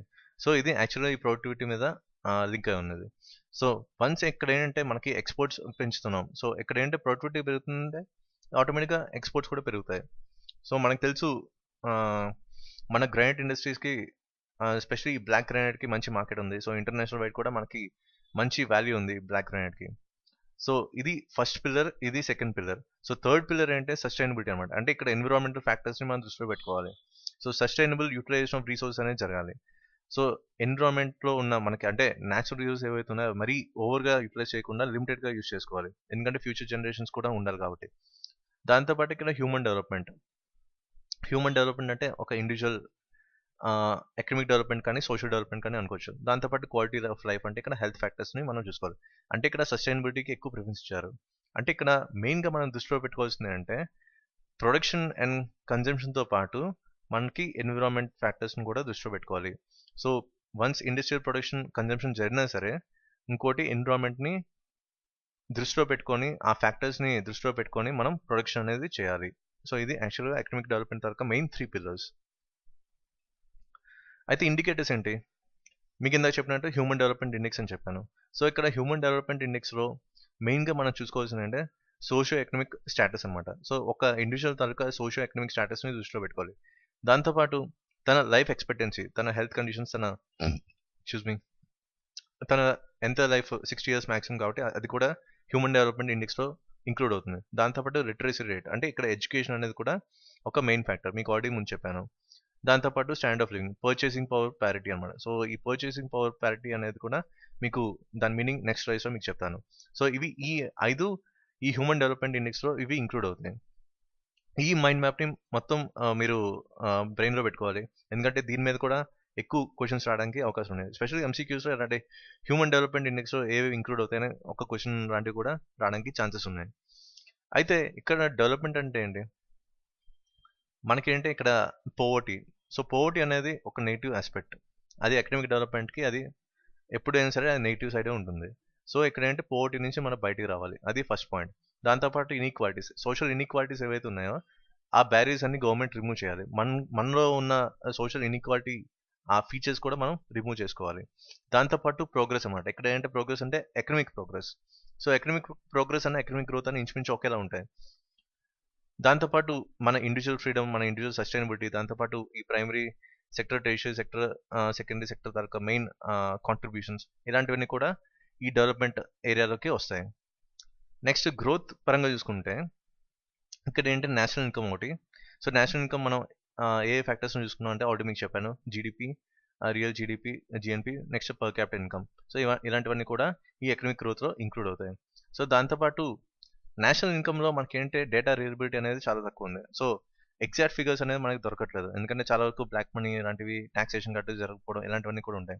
Next equal distribution of income జరుగుతుందంటే అది కూడా పర్ఫెక్ట్గా జరగట్లేదు. నెక్స్ట్ క్వాలిటీ ఆఫ్ లైఫ్ కరెక్ట్గా ఉందా అంటే న్యూట్రిషన్ లెవెల్స్ కరెక్ట్గా ఉన్నాయంటే అది కూడా లేదు. ఇంపాక్ట్ ఆఫ్ ఎక్స్చేంజ్ రేట్ అంటే ఇక్కడ ఫారెన్ కరెన్సీ ఎక్స్చేంజ్ రేట్ కరెక్ట్గా అవుతుందా అంటే దీన్ని మనం స్పాట్ ఎక్స్చేంజ్ అనొచ్చు. సో ఇది మ్యాక్సిమం కరెక్ట్గానే ఉంటుంది. దాంతోపాటు మనకి black economy. So black economy ఇంతకుముందు కంప్లీట్ చేశారు సిట్ అనేది. సో బ్లాక్ ఎకానమీ అనేది కరెక్ట్గా మనం తీస్తున్నాం బయటకంటే అది కూడా లేదు. సో ఇలాంటివన్నీ కూడా నెగిటివ్ ఆస్పెక్ట్స్ మనకి గ్రోత్ మీద పడుతున్నాయి అంటే ఎకనామిక్ గ్రోత్ మీద పడుతున్నాయి. సో దీంతో పాటు ఏంటంటే ఇంకేమైనా మెజర్స్ ఉన్నాయంటే కొన్ని తీసుకున్నారు. అంటే యాక్చువల్లీ ఇది ఇంటర్నేషనల్ స్టాండర్డ్స్ ఉంది కాబట్టి ఇవి కరెక్ట్గా మనకి ఇండియాకి అయితే ఇది కరెక్ట్గా సరిపోవు. కానీ ఇంటర్నేషనల్ వైజ్ ఈ ఇండికేటర్స్లో వీటిని కూడా పరిగణలో తీసుకున్నారు. అంటే ఇది ఒక economic status of A person are individual అని చెప్పుకోవచ్చు. సో ఇక్కడ ఎకనామిక్ స్టాటస్ని కన్సిడర్ చేసే బదులు ఓవరాల్ ఒక ఫ్యామిలీ పరంగా కానీ ఒక ఏరియా పరంగా కానీ కొన్ని చూసుకోవచ్చు అనమాట. సో ఇక్కడ చూసుకుంటే number of doctors per head అన్నారు, number of fridges per head అన్నారు, TVs, cars per family, disease indicators, next economic activity per sector, stress levels, crime levels, health care data. So ఇవన్నీ కూడా మిగతా మెజర్స్ అనమాట economic డెవలప్మెంట్కి. ఇది అంతగా important కాదు, బట్ ఈ 3 ఏరియాస్ అనేవి చాలా ఇంపార్టెంట్. అంటే హ్యూమన్ డెవలప్మెంట్ ఇండెక్స్, దాంతోపాటు డెవలప్మెంట్, దాంతోపాటు గ్రోత్. ఈ 3 మనకి ఎగ్జామ్ పాయింట్ ఆఫ్ వ్యూ చాలా ఇంపార్టెంట్. ఇది పెద్ద కన్సిడర్ చేయాల్సిన అవసరం ఎందుకంటే ఇది ఇంటర్నేషనల్ స్టాండర్డ్స్ ఉన్నాయి కాబట్టి. నెక్స్ట్ ఇప్పుడు ఎకనామిక్ డెవలప్మెంట్ని మనం ఎలా మెజర్ చేస్తాం? సో జనరల్గా ఇది పెద్ద ప్రొసీజర్, చాలా కాంప్లెక్స్ ప్రొసీజర్ అని చెప్పుకోవచ్చు. సో అందుకని చెప్పి వీళ్ళు కొన్ని వేరే ఆప్షన్స్ని వెతుక్కోవడం జరిగింది. సో ఫస్ట్ ఆఫ్ ఆల్ మనకి ఏంటంటే బేసిక్గా national income and per capital income. So దీని ద్వారా మనకి ఈ ఎకనామిక్ డెవలప్మెంట్ని మనం క్యాలిక్యులేట్ చేసుకోవచ్చు. కానీ ఇదేంటంటే ఒక ట్రెడిషనల్ అప్రోచ్. సో జనరల్గా అన్ని కంట్రీస్ చేసేవి, ఇది ఒక ట్రెడిషనల్ మెథడ్ అని చెప్పుకోవచ్చు.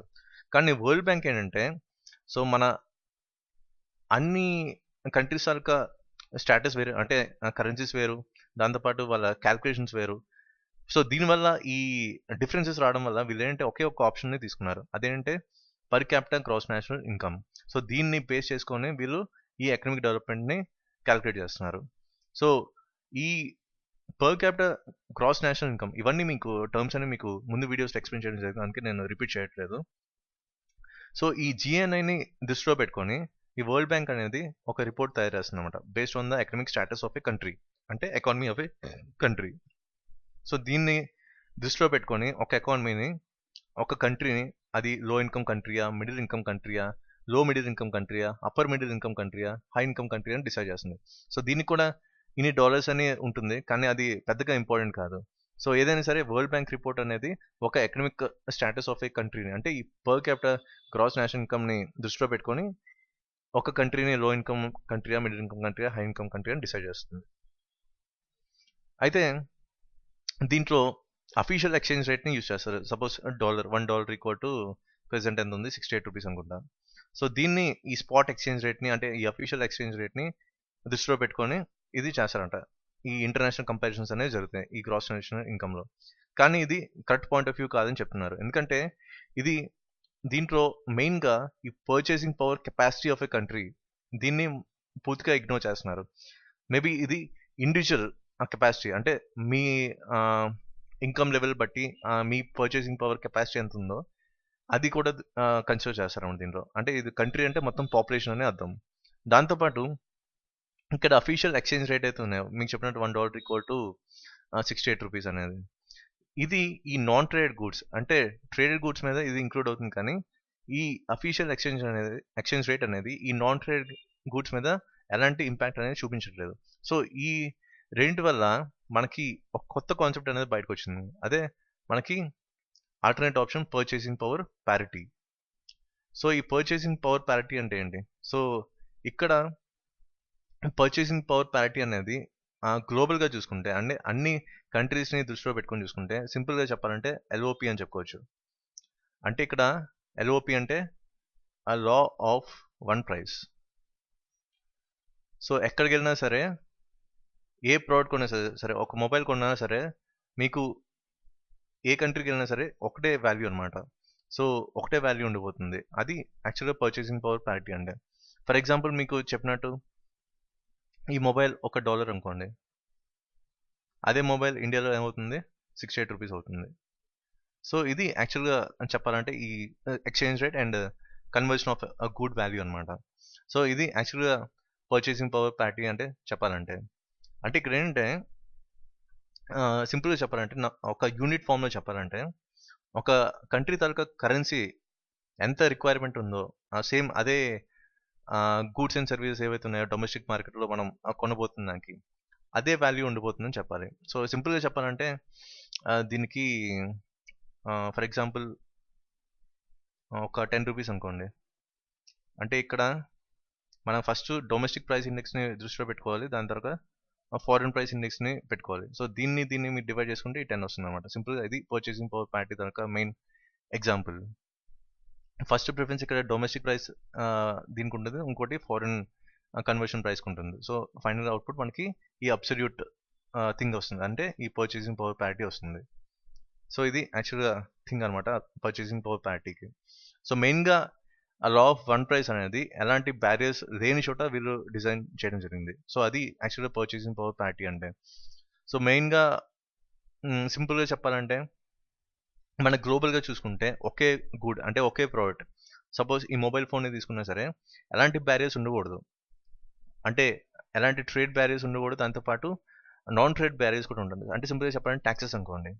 సో దీనివల్ల ఏంటంటే ఎక్కడికెళ్ళినా సరే ఆ మొబైల్ తాలూకా కాస్ట్ ఈక్వల్‌గా ఉంటుంది. సో దాన్ని కూడా మనం ఒకే కరెన్సీలో మనం త్రూ ఎక్స్‌చేంజ్ రేట్ ద్వారా మనం కన్సిడర్ చేయొచ్చు. సో ఇది యాక్చువల్ ఫార్మాట్ పర్చేసింగ్ పవర్ ప్యారిటీకి. సో నెక్స్ట్ ఏంటంటే physical quality of life index. So దీన్ని ఏంటంటే ఒక పర్ఫెక్ట్ మెజర్ అనమాట. అంటే కాంప్రిహెన్సివ్‌గా డిజైన్ చేయడం జరిగింది. సో ఇది ఫస్ట్ ఎటుందని చెప్పుకోవాలి. ఎకనామిక్ డెవలప్‌మెంట్‌ని ఎలా మెజర్ చేయాలనేది. సో ఇది యాక్చువల్‌గా డెవలప్ చేసిందంటే డేవిడ్ మారిస్. సో ఈయన స్టార్టింగ్‌లో మనకి ఫిజికల్ క్వాలిటీ అన్నారు కాబట్టి ఇక్కడ 3 వాల్యూస్‌ని దృష్టిలో పెట్టుకున్నాడు. ఫస్ట్ ఏంటంటే life expectancy. So for example 60 years అనుకోండి. దాంతో పాటు బేసిక్ లిటరసీ రేట్ అంటే ఎడ్యుకేషన్ తాలూకా పర్సెంటేజ్. దాంతో పాటు IMR infant mortality rate. So ఈ మూడిటిని దృష్టిలో పెట్టుకొని ఇది కూడా మీకు ప్రీవియస్ వీడియోస్‌లో ఎక్స్‌ప్లెయిన్ చేయడం జరిగింది. సో బేసిక్స్ అనేవి నేను మళ్ళీ రిపీట్ చేయట్లేదు. సో ఈ మూడిటిని దృష్టిలో పెట్టుకొని ఈ physical quality of life index అంటే ఒక కంట్రీ తాలూకా మెయిన్ ఎకనామిక్ డెవలప్‌మెంట్ ఎలాగా తీయొచ్చు అనేది ఈ 3 వాల్యూస్‌ని దృష్టిలో పెట్టుకున్నారు. సో దీన్ని ఎలా గుర్తుపెట్టుకోవాలి? సింపుల్‌గా ఈ లైబ్రరీ అని గుర్తుపెట్టుకోండి. సో ఈ లైబ్రరీలో ఫస్ట్ 3 లెటర్స్ అంటే ఎల్ఐబి. సో దీంట్లో ఎల్ అంటే ఏంటి? Life expectancy. ఇక్కడ ఐ అంటే infant mortality rate and B అంటే బేసిక్ లిటరసీ రేట్. సో ఇదొక word mnemonic. Physical quality of life ఇండెక్స్‌లో ఏమేమి ఉంటాయంటే సో దీని ఒక రేంజ్ ఇచ్చారు. మొత్తం ఒక స్కేల్‌లో 1-100 ఇచ్చారు. సో 1 వచ్చిందంటే ఎకనామిక్ డెవలప్‌మెంట్ వర్స్ట్ అని, అదే 100 వచ్చిందంటే బెస్ట్ అని వీళ్ళు ఫ్రేమ్ చేయడం జరిగింది. సో దీంట్లో మనకేంటంటే ఫిజికల్ క్వాలిటీ ఆఫ్ లైఫ్ ఇండెక్స్‌లో జస్ట్ మీరు ఒక లైబ్రరీ అని గుర్తుపెట్టుకోండి సరిపోతుంది. సో లైబ్రరీలో మనకి ఫస్ట్ స్టార్టింగ్ 3 లెటర్స్ ఇంపార్టెంట్. దీంట్లో ఎల్ అంటే లైఫ్ ఎక్స్‌పెక్టెన్సీ, ఐ అంటే infant mortality rate and B అంటే బేసిక్ లిటరసీ రేట్. సో ఇదొక్కటి గుర్తుపెట్టుకోండి సరిపోతుంది. నెక్స్ట్ అంటే హ్యూమన్ డెవలప్‌మెంట్ ఇండెక్స్. ఇంతకుముందు స్కిప్ చేసినట్టు మీకు చెప్పాను హ్యూమన్ డెవలప్‌మెంట్ ఇండెక్స్‌లో అసలు ఏమేమి వస్తాయి. సో ఇది ఫస్ట్ ఆఫ్ ఆల్ మనకి యూఎన్‌డిపి గురించి మాట్లాడుకోవాలి. సో ఇక్కడ యూఎన్‌డిపి అంటే ఏంటి? United Nations development programme. So ఇది యాక్చువల్‌గా యూఎన్‌డిపి వాళ్ళకి లింక్ అయి ఉంటుంది ఈ హ్యూమన్ డెవలప్‌మెంట్ ఇండెక్స్ అనేది. సో మెయిన్‌గా ఇది ఫస్ట్ ఎవరు ఇంట్రడ్యూస్ చేశారంటే Mahbub ul Haq. So first human development report అనేది ఈయన ఫ్రేమ్ చేయడం జరిగింది. సో ఈయన పేరు ఎలా గుర్తుపెట్టుకోవాలి? మహబూబ్ ఉల్ హక్. మనకి ఇలాంటి కొత్త నేమ్స్ అన్ని మనకు తెలిసిన నేమ్స్ లింక్ చేసుకోవడం బెటర్. సో నాకు బాగా తెలిసిన నేమ్ అంటే ఇంజమామ్ ఉల్ హక్. ఈయనంటే ఫేమస్ క్రికెటర్ పాకిస్తాన్ టీంలో ఒకప్పుడు కెప్టెన్‌గా కూడా చేశారు. సో ఇంజమామ్ ఉల్ హక్‌ని మనం ఈ మహబూబ్ ఉల్ హక్‌తో మనం కంపేర్ చేసుకుందాం. సో ఇలాగా మనం కూడా గుర్తుపెట్టుకోవచ్చు. ఎవరైతే ఫస్ట్ హ్యూమన్ డెవలప్‌మెంట్ రిపోర్ట్ తయారు చేశారంటే మనకి మహబూబ్ ఉల్ హక్ అని ఇమ్మీడియేట్‌గా మనం త్రూ ఆప్షన్స్ మనం ఎలిమినేట్ చేసుకోవచ్చు. నెక్స్ట్ ఏంటంటే ఇక్కడ పీపుల్స్ చాయిసెస్‌కి ఎక్కువ ప్రిఫరెన్స్ ఇచ్చారు. సో పీపుల్స్ చాయిసెస్ అంటే మీకు చెప్పినట్టు economic choices and social choices. So దీన్ని ఎక్కువ ఎక్స్‌పాండ్ చేస్తే ఆటోమేటిక్‌గా ఎకనామిక్ గ్రోత్ అనేది పెరుగుతుంది. అది ఆల్రెడీ మీకు ముందు స్లైడ్‌లో చెప్పాను. సో దీనివల్ల అంటే తన ఇన్‌కమ్ లెవెల్ కూడా పెరుగుతుంది. సో ఈ 2 ఉంటే ఆటోమేటిక్‌గా ఎకనామిక్ గ్రోత్ అనేది పెరుగుతుంది. దీంట్లో ఎసెన్షియల్ కాంపోనెంట్స్ ఏంటి? ఇవి ఇలాంటివి ఇంపార్టెంట్ మనకి. ఎందుకంటే ఎంసీక్యూస్‌లో ఎక్కువ అడగడానికి ఇలాంటి క్వెషన్స్ ఛాన్సెస్ ఉన్నాయన్నమాట. సో దీంట్లో ఎసెన్షియల్ కాంపోనెంట్స్ ఏంటంటే ఈక్విటీ, దాంతోపాటు సస్టైనబిలిటీ. ఈ టర్మ్స్ కూడా మీకు ఎక్స్‌ప్లెయిన్ చేయడం జరిగింది. Productivity and empowerment. సో ఈ 4 అనేవి ఈ హ్యూమన్ డెవలప్మెంట్ ఇండెక్స్లో మెయిన్ ఎసెన్షియల్ కాంపోనెంట్స్. సో దీన్ని మీరు షీప్ అని గుర్తుపెట్టుకోండి. సో ఒక షీప్ అని గుర్తుపెట్టుకుంటే మీరు హెచ్ని ఎలిమినేట్ చేసుకున్నా సరే, ఈ ఎస్ అంటే ఏంటి, సస్టైనబిలిటీ, ఈ అంటే equity, empowerment, and finally it's a productivity. So ఇలా కూడా మీరు గుర్తుపెట్టుకోవచ్చు. సో ఫైనల్గా ఏంటంటే మెయిన్గా దేటిని కన్సిడర్ చేసుకొని ఈ హ్యూమన్ డెవలప్మెంట్ ఇండెక్స్ని క్యాలిక్యులేట్ చేస్తారు. ఇది కూడా ఆ మైండ్ మ్యాప్లో చూపించడం జరిగింది. సో ఇది ఒక ఎగ్జాస్టివ్ ఫార్మాట్. సో దీంట్లో మెయిన్ లైఫ్ ఎక్స్పెక్టెన్సీ అంటే సింపుల్గా లాంగ్ అండ్ హెల్తీ లైఫ్, దాంతోపాటు యాక్సెస్ టు నాలెడ్జ్ అంటే ఎడ్యుకేషన్, దాంతోపాటు decent standard of living. So దీన్ని 3 ఎలిమెంట్స్ కింద తీసుకొని దీని యావరేజ్ని క్యాలిక్యులేట్ చేసుకొని ఈ హ్యూమన్ డెవలప్మెంట్ ఇండెక్స్ని క్యాలిక్యులేట్ చేస్తారు. ఫైనల్ రిపోర్ట్ అనేది వస్తుంది అన్నమాట. సో దీన్ని మనం ఎలా గుర్తుపెట్టుకోవాలి, జస్ట్ ఈ మెజర్స్ని ఎలా గుర్తుపెట్టుకోవాలంటే ఈ నిమోనిక్ చూడండి, హాస్పిటల్ కోలా రంపూర్. సో ఇక్కడ హెచ్ అంటే ఏంటంటే హెల్తీ లైఫ్, ఇక్కడ కే అంటే మనకి నాలెడ్జ్, దాంతోపాటు ఇక్కడ ఎల్ అంటే మనకి స్టాండర్డ్ ఆఫ్ లివింగ్, దాన్ని మనం లివింగ్ స్టాండర్డ్స్ కింద మనం మార్చుకుందాం. సో ఇలాగ మనం ఈజీగా మనం గుర్తుపెట్టుకోవచ్చు. జస్ట్ ఏంటంటే ఈ హాస్పిటల్ కోలా రంపూర్, ఎందుకంటే దీంట్లో ఫస్ట్ మనకి అంటే లైఫ్ ఎక్స్పెక్టెన్సీ గురించి పెట్టారు కాబట్టి మనం జస్ట్ లైఫ్ ఎక్స్పెక్టెన్సీ అంటే మనకి ఈజీగా లింక్ చేసుకునేది అంటే హాస్పిటల్. సో హాస్పిటల్ కోలా రంపూర్ని మీరు గుర్తుపెట్టుకుంటే హ్యూమన్ డెవలప్మెంట్ ఇండెక్స్లో ఏవి ఉన్నాయి ఫీల్డ్స్ అనేది మీకు ఈజీగా ఆప్షన్స్ ద్వారా మీరు ఐడెంటిఫై చేయొచ్చు. సో దీంట్లో మనం మెయిన్గా గుర్తుపెట్టుకోవాల్సింది అంటే ఇంజమాముల్ హక్, దాంతోపాటు షీప్ అనే వర్డ్ నిమోనిక్, దాంతోపాటు హాస్పిటల్ కోలా రంపూర్ అనే నిమోనిక్. నెక్స్ట్ అంటే ఇన్ఈక్వాలిటీ అడ్జస్టెడ్ హెచ్డిఐ. సో సింపుల్గా మనం దీన్ని ఐహెచ్డిఐ అంటాం. ఇక్కడ ఇన్ఈక్వాలిటీస్ అంటే మనం చెప్పాలంటే సోషల్ ఇన్ఈక్వాలిటీస్ అనమాట. సోషల్ ఇన్ఈక్వాలిటీస్ని మనం అడ్జస్ట్ చేయడం వల్ల మనకి ఎలాంటి ఇంపాక్ట్ ఉంటుంది. సో ఆటోమేటిక్గా సోషల్ ఇన్ఈక్వాలిటీస్ అనేది రిమూవ్ అయిపోతే, ఆ బ్యారియర్స్ ఏవైతే ఉన్నాయో అవన్నీ తొలగిపోతే ఆటోమేటిక్గా ది బెస్ట్ ఎకానమీ కింద కన్వర్ట్ అవుతుంది. ఇక్కడ ఏంటంటే ఈ ఇండెక్స్ డిఫరెంట్ ఫ్యాక్టర్స్ని దృష్టిలో పెట్టుకొని ఈ ఇన్ఈక్వాలిటీస్ని అడ్జస్ట్ చేయడం జరుగుతుంది. ఫస్ట్ ఏంటంటే ఇన్ఈక్వాలిటీని కొంచెం ఒక డిఫరెంట్ వాల్యూతో వీళ్ళు డిగ్రేడ్ చేసి దాన్ని క్యాల్కులేట్ అంటే అవుట్పుట్ కింద తీసుకుంటారు. సో ఇక్కడ సోషల్ డైమెన్షన్స్ అనేది దృష్టిలో తీసుకోవాలి. ఇక్కడ సోషల్ ఇన్ఈక్వాలిటీస్ అనేది మీకు ముందు స్లైడ్లో చెప్పడం జరిగింది. సపోజ్ ఫర్ ఎగ్జాంపుల్ ఈ ఐహెచ్డిఐ అంటే inequality adjusted human development index ఉందాం, దాన్ని హ్యూమన్ డెవలప్మెంట్ ఇండెక్స్తో ఈక్వల్ అయితే అసలు ఆ కంట్రీలో ఎలాంటి సోషల్ ఇన్ఈక్వాలిటీస్ లేవని అర్థం. సపోజ్ ఐహెచ్డిఐ తక్కువ ఉండి సేమ్ ఐహెచ్డిఐ తక్కువ ఉంటే హెచ్డిఐతో కంపేర్ చేసుకుంటే ఇక్కడ ఏంటి ఇన్ఈక్వాలిటీ ఎక్కువ ఉందని చెప్పవచ్చు.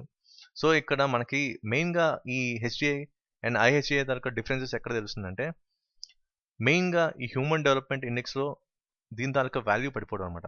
సో ఎవరైతే ఇండివిజువల్ పొటెన్షియల్ ఉందో వాళ్ళ అకాడమిక్ పొటెన్షియల్ అది డిగ్రేడ్ అవుతుంది. సో ఇండివిజువల్ తాలూకా డెవలప్మెంట్ అనేది అక్కడ డిగ్రేడ్ అవుతుంది. ఎందువల్ల ఈ సోషల్ ఇన్ఈక్వాలిటీస్ వల్ల. ఫర్ ఎగ్జాంపుల్ మీకు గవర్నమెంట్ జాబ్స్లో తీసుకుంటే ఓసీ వాళ్ళు ఉంటారు, ఓబీసీ వాళ్ళు ఉంటారు, SC, ST and pH. So ఈ కేటగిరీస్ పరంగా కొంతమంది గవర్నమెంట్ పరంగా బెనిఫిట్ అయిన వాళ్ళు ఉన్నారు, కొంతమంది గవర్నమెంట్ పరంగా బెనిఫిట్ లేకుండా పోయిన వాళ్ళు ఉన్నారు. సో దీనివల్ల ఏంటంటే ఆ ఇండివిజువల్ తాలూకా ఆపర్చునిటీ అనేది మిస్ అవుతుంది. సో కొన్ని రీసెంట్గా ఇప్పుడు కాపు గర్జన ఏదో అయింది సంథింగ్ తునిలో. దీనివల్ల ఏంటంటే కొత్త డైవర్సిఫికేషన్స్ వస్తున్నాయి. ఎందుకంటే ఇక్కడ యూనిటీ అండ్ డైవర్సిటీ కాకుండా డైవర్సిఫికేషన్ ఇన్ యూనిటీ అనే ఎలిమెంట్ రావడానికి ఛాన్సెస్ ఎక్కువ కనిపిస్తున్నాయి. దీనివల్ల ఏంటంటే క్యాస్ట్కి ఎక్కువ ప్రిఫరెన్స్ ఇవ్వడం, అనవసరంగా ఇన్ఈక్వాలిటీస్ని రేస్ చేయడం అనేది జరుగుతుంది. సో దీనివల్ల ఆటోమేటిక్గా మన ఎకానమీకి ఇండైరెక్ట్ ఇంపాక్ట్ కనిపిస్తుంది. దాంతోపాటు ఇండివిజువల్ కూడా లాస్ అవ్వడం జరుగుతుంది.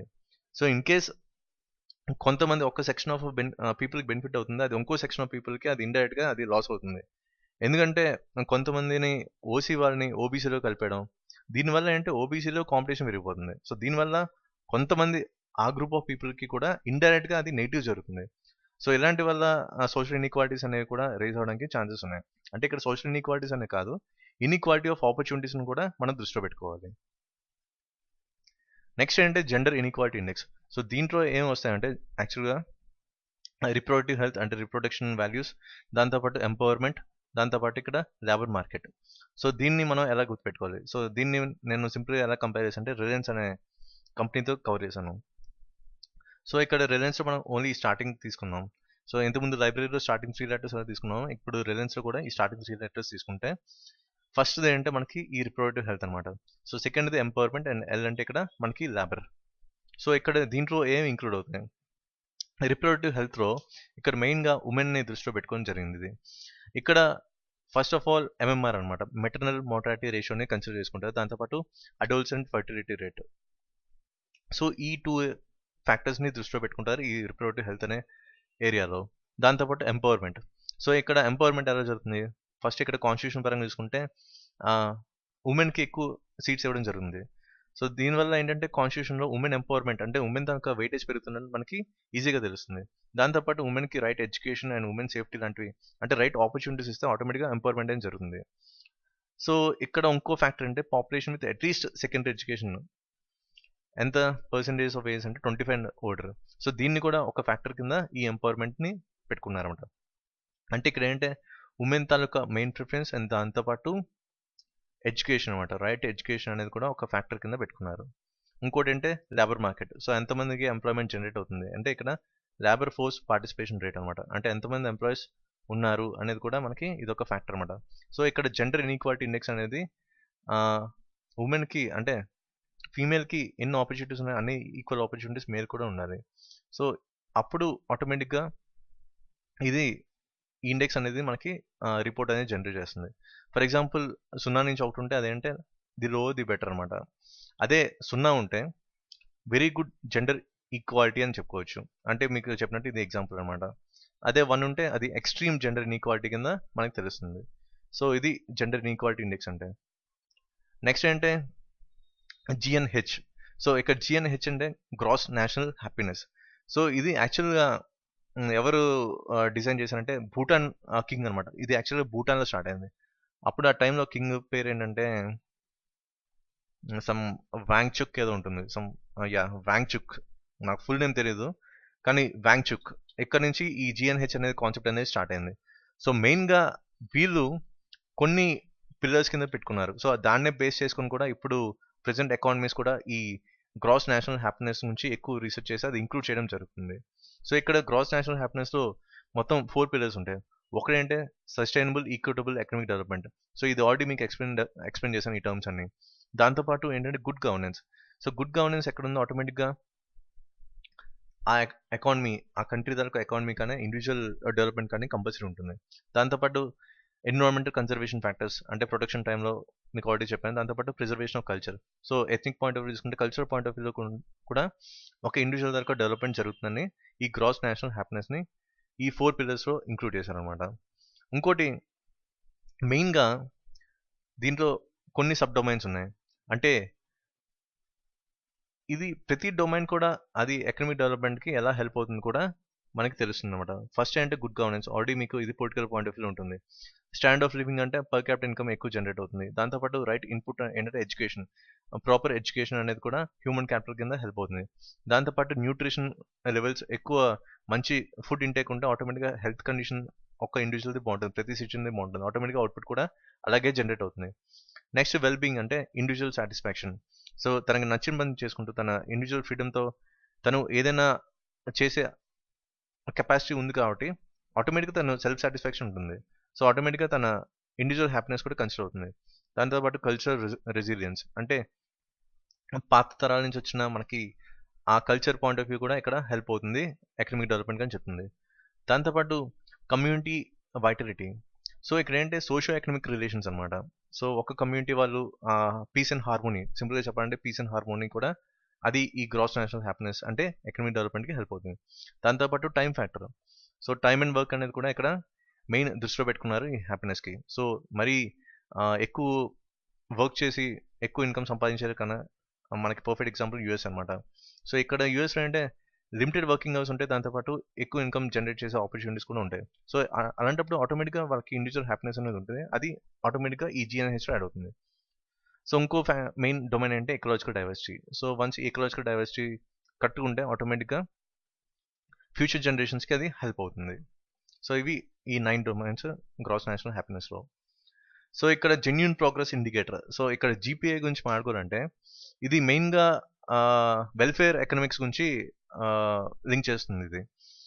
అంటే ఇక్కడ మనం ఒక country taluka production of goods కానీ లేకపోతే సర్వీస్ తాలూకా ఎక్స్పాన్షన్ కానీ ఇవి ఆటోమేటిక్గా వెల్ఫేర్ ఆఫ్ ద పీపుల్కి డైరెక్ట్ ఇంపాక్ట్ ఉంటుంది. సో వన్స్ ఏ దేశం తాలూకా పీపుల్స్ వెల్ఫేర్ అనేది చాలా ఇంపార్టెంట్.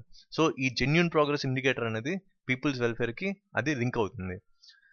ఇంకోటి ఏంటంటే ఇది స్పెషల్గా ఒక క్వాంటిటేటివ్ మెజర్మెంట్. సో మనకి ఏదైతే మనం ఫస్ట్ ఎకనామిక్ గ్రోత్లో చూసుకున్నాం, సేమ్ ఇక్కడ ప్రోగ్రెస్ అన్నా గ్రోత్ అన్నా సరే సింపుల్ చెప్పాలంటే ఎక్కువ లింక్ కనిపిస్తుంది గ్రోత్కిను ప్రోగ్రెస్కి. సో ఇది కూడా ఒక క్వాంటిటేటివ్ మెజర్మెంట్ అనేది కూడా చెప్పుకోవాలి. అంటే మనకి తన ఇండివిజువల్ హ్యాపీనెస్ కానీ ఒక ఇండివిజువల్ తాలూకా వెల్ బీయింగ్ అనేది కూడా ఇక్కడ లింక్ అవుతుంది. సో మెయిన్గా దీంట్లో 3 ఉంటాయి. ఒకటి ఎకనామిక్ ఇండికేటర్స్, ఇంకోటి ఎన్విరాన్మెంటల్ ఇండికేటర్స్ అండ్ ఇంకోటి సోషల్ ఇండికేటర్స్. సో ఇవన్నీ ఈ జెన్యూన్ ప్రోగ్రెస్ ఇండికేటర్లు మనకి కనిపిస్తాయి.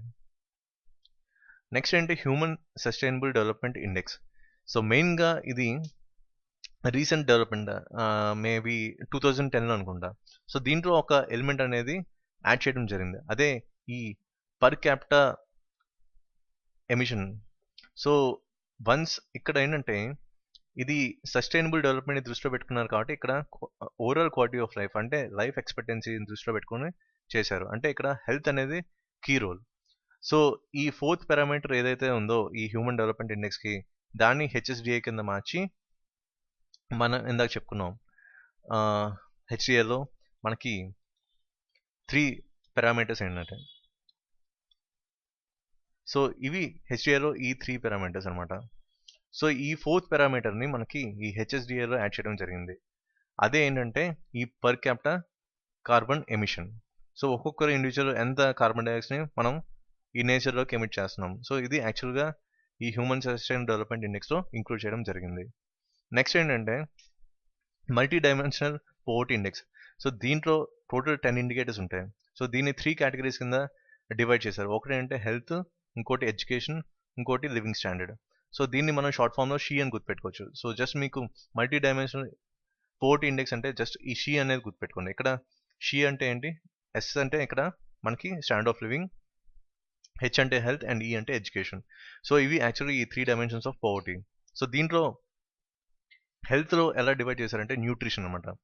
సో ప్రాపర్ న్యూట్రిషన్ లెవెల్స్ ఉన్నాయా లేదా, దాంతోపాటు ఇన్ఫాంట్ మోర్టాలిటీ ఎక్స్క్యూజ్ మీ అంటే ఇక్కడ చైల్డ్ మోర్టాలిటీ కింద తీసుకున్నారు. దాంతోపాటు ఎడ్యుకేషన్ అంటే ఇయర్స్ ఆఫ్ స్కూలింగ్, అంటే ఇక్కడ 25 ఇయర్స్ ఏజ్ అంతకన్నా తక్కువ ఉన్న వాళ్ళ స్కూలింగ్ ఎలా ఉంది. దాంతోపాటు ఇప్పుడు ప్రైమరీ ఎడ్యుకేషన్ అంటే ఇప్పుడు ఎవరైతే చిన్న మీద వెళ్తున్నారో వాళ్ళ స్కూల్ అటెండెన్స్ ఎలా ఉంది. ఈ రెండింటిని ఎడ్యుకేషన్ ఫ్యాక్టర్స్లో ఇంక్లూడ్ చేస్తున్నారు. దాంతోపాటు ఇక్కడ స్టాండర్డ్ ఆఫ్ లివింగ్ అంటే ఏంటి, కుకింగ్ ఫ్యూయల్ అనమాట. So suppose fire wood use చేస్తున్నారా, లేకపోతే గ్యాస్ యూస్ చేస్తున్నారా, లేకపోతే ఎలక్ట్రిక్ కుక్కర్స్ యూస్ చేస్తున్నారా, ఇలాంటివన్నీ కూడా ఈ స్టాండర్డ్ ఆఫ్ లివింగ్లోకి వెళ్తాయి. దాంతోపాటు శానిటేషన్ అనేది ఇప్పుడు కీ ఫ్యాక్టర్ అనమాట. సో హెల్త్ అండ్ శానిటేషన్ కూడా ఎక్కువ ప్రిఫరెన్స్ ఇస్తున్నారు. ఫర్ ఎగ్జాంపుల్ రీసెంట్గా స్వచ్ఛ భారత్ ప్రోగ్రామ్కి కొత్త సెస్ యాడ్ చేయడం జరిగింది 0.5% ఎంతో. దాంతోపాటు హెల్తీ డ్రింకింగ్ వాటర్, దాంతోపాటు రైట్ ఎలక్ట్రిసిటీ, దాంతోపాటు ఫ్లోర్స్ అండ్ అసెట్స్ అనమాట. సో ఇలాంటివన్నీ కూడా ఈ ఒక ఇండివిజువల్ స్టాండ్ ఆఫ్ లివింగ్లో కూడా కన్సిడర్ చేస్తున్నారు. సో ఇవన్నీ ఈ మల్టీ డైమెన్షనల్ పవర్టీ ఇండెక్స్లో ఇంక్లూడ్ అవుతాయి, ఈ 10 ఇండికేటర్స్. నెక్స్ట్ ఏంటి గ్లోబల్ హంగర్ ఇండెక్స్. సో దీన్ని ఏ ఇన్స్టిట్యూట్ లింక్ అయి ఉందంటే ఈ ఐఎఫ్పిఆర్ఐ. ఇక్కడ ఐఎఫ్పిఆర్ అంటే ఏంటంటే international food policy research institute.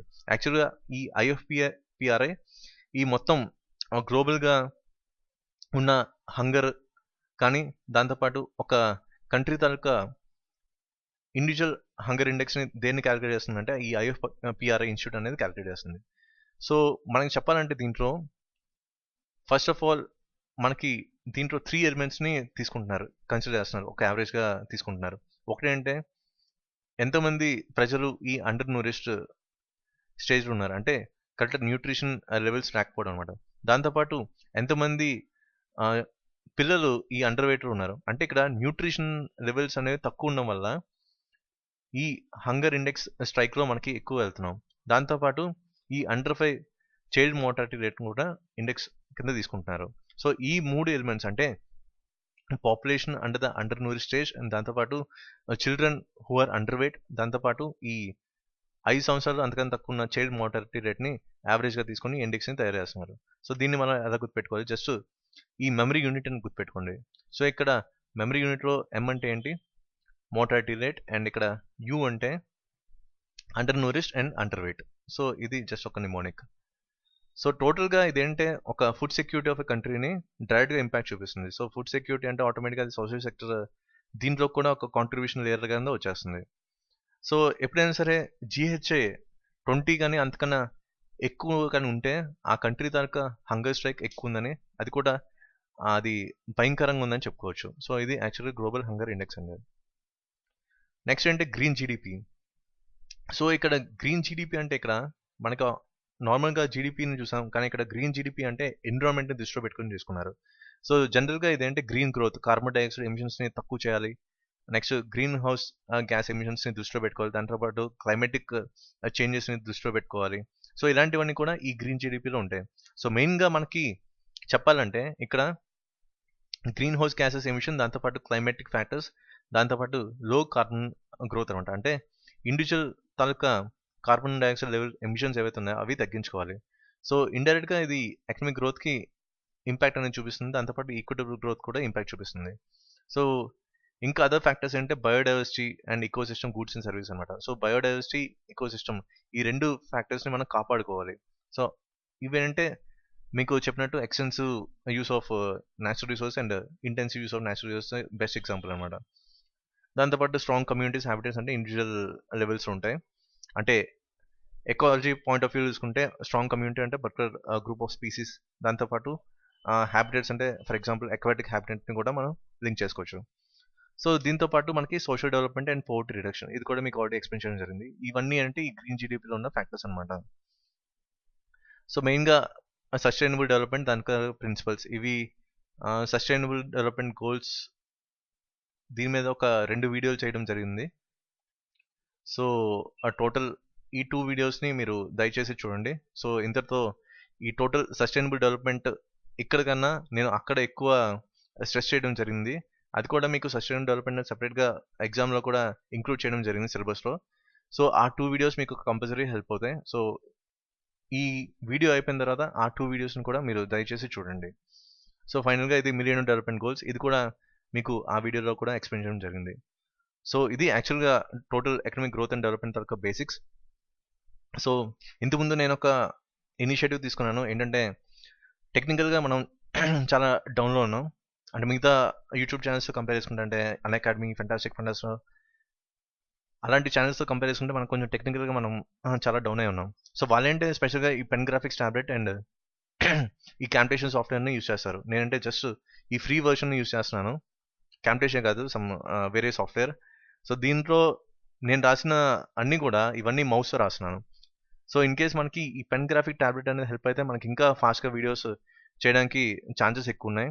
దాంతోపాటు ఈ క్యాంప్టేషన్ సాఫ్ట్వేర్లో కూడా best high quality videos produce చేయడానికి ఛాన్సెస్ ఉన్నాయి. సో ఇన్ కేస్ మీరు కనుక నా వీడియోస్ నచ్చినట్టయితే, మీకు కంపల్సరీ హెల్ప్ అవుతున్నాయి అనుకుంటే, మీరు జస్ట్ ఒక 9 రూపీస్ నాకు కాంట్రిబ్యూట్ చేయండి. సో ఇది యాక్చువల్ లింక్, ఇది జస్ట్ ఒక 9 రూపీస్ మీరు నాకు కాంట్రిబ్యూట్ చేస్తే నేను ఈ పెన్ గ్రాఫిక్స్ టాబ్లెట్ అండ్ ఈ క్యాంప్టేషన్ సాఫ్ట్వేర్ పర్చేస్ చేయడానికి నాకు ఛాన్స్ ఉంటుంది. అలాగే నేను ఎక్కువ వీడియోస్ని ప్రొడ్యూస్ చేయడానికి ఛాన్సెస్ ఉంటాయి. సో చాలా వరకు కాంట్రిబ్యూట్ చేశారు, ఇంచుమించు ఒక 30 మంది దాకా కాంట్రిబ్యూట్ చేశారు. నేను అడిగింది 9 రూపీసే, కానీ చాలామంది 100, 200, 300, 500 కూడా కాంట్రిబ్యూట్ చేయడం జరిగింది.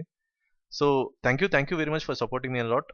సో ఇన్ కేస్ మీకు కనుక ఈ వీడియోస్ నచ్చినట్టయితే మీరు కూడా ఎంతో కొంత కాంట్రిబ్యూట్ చేయండి. Just 9 rupees is enough and it's not a mandatory thing, it's on your own decision. So ఈ లింక్ ద్వారా మీరు నాకు కాంట్రిబ్యూట్ చేయొచ్చు. So thank you for watching this video, and please subscribe to my videos on YouTube. That's IAS, APPSC, TSPC lectures, and thank you for giving me this opportunity.